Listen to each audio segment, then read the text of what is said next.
साथियों, स्वागत है आपका द क्राइम सर्कल न्यूज पर और मैं हूं आपका होस्ट संजय हिंदू।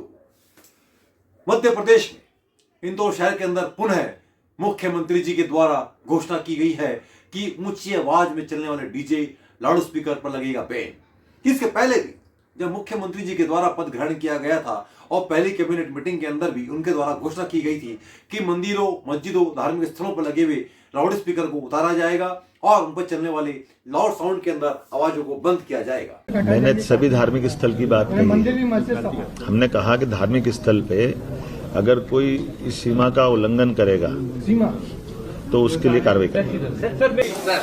हम आज इस पहली कैबिनेट के बाद में मैं आप सबका स्वागत करता हूं। कुछ उल्लास के और अच्छे भी निर्णय हुए हैं, जैसे फूड सेफ्टी नियम लागू होने के बाद खुले में मांस या अंडे की दुकान चलाना, ये भारत सरकार ने भी इसमें दिशा निर्देश जारी किए हुए हैं। इस चीज को कड़ाई से लागू करने के लिए हमने कैबिनेट में इसके संबंध में तैयारी करने के लिए कहा है। एक प्रदेश में वैसे तो सबको मालूम है, सुप्रीम कोर्ट ने गाइडलाइन दी है ध्वनि विस्तारक यंत्रों को लेकर के। तो ध्वनि विस्तारक यंत्रों को तो अपनी तय समय सीमा के अंदर और जो उनकी मर्यादा उसमें उनको अपनी उपयोग करना चाहिए। उस नाते से हम कोशिश करेंगे कि ये, लेकिन कुछ जिलों में अलग अलग स्थिति भी है। तो एक यूनानिमस सैद्धांतिक रूप से तो हम सहमत हैं, लेकिन अगर ऐसा लगता है कि जहां कोई परमिशन की जरूरत पड़ेगी तो वो परमिशन पे हम जाएंगे। बगैर परमिशन कोई चला, इसको हम पसंद नहीं करेंगे। कुछ समय तक इस पर अमल हुआ, लेकिन वापिस ये आदेश कहीं न कहीं फाइलों में बंद होकर के रह गया। अब पुनः आशीष सिंह जी के द्वारा आदेश पारित किया गया है, जिसके अंतर्गत बच्चों के स्कूल में एग्जाम को चलते हुए देखते हुए इन लाउड स्पीकर्स के ऊपर, डीजेस के ऊपर बैन लगाया गया है हैं। और खास तौर पर अभी बोर्ड के एग्जाम्स भी आने वाले हैं, इसलिए ये और भी चीज महत्वपूर्ण हो जाती है। अतः हमने एक प्रतिबंधात्मक आदेश 163 जिसको पहले धारा 144 बोलते थे, उसके तहत आज जारी किया है। और उसमें किसी भी तरीके के जो ध्वनि विस्तारक यंत्र हैं उनको अगर प्रयोग करना है तो पहले सक्षम प्राधिकारी की अनुमति लोकल थाने से लेना अनिवार्य होगी।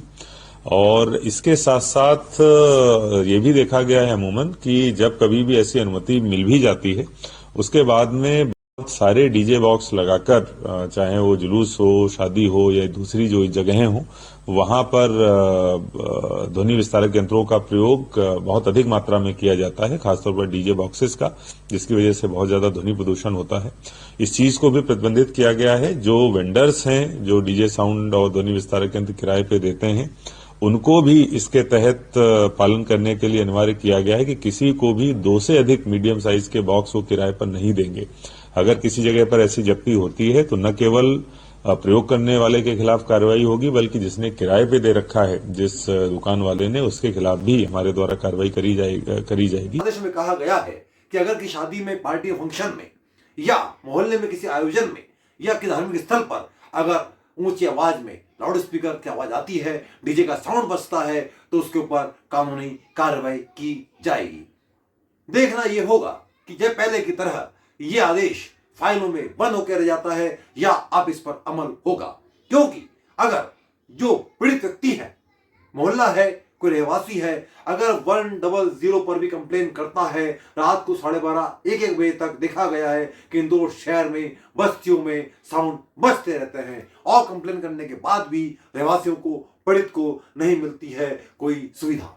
अब ऐसे में इस आदेश के बाद प्रशासन क्या सख्ती करेगा और रहवासियों को, शहरवासियों को क्या इस आदेश से कोई मदद मिल पाएगी या यह आदेश पहले की तरह ही फाइलों में बंद होकर के रह जाएगा? देखना होगा। देखते हैं इस आदेश का पालन कितनी सख्ती से होता है।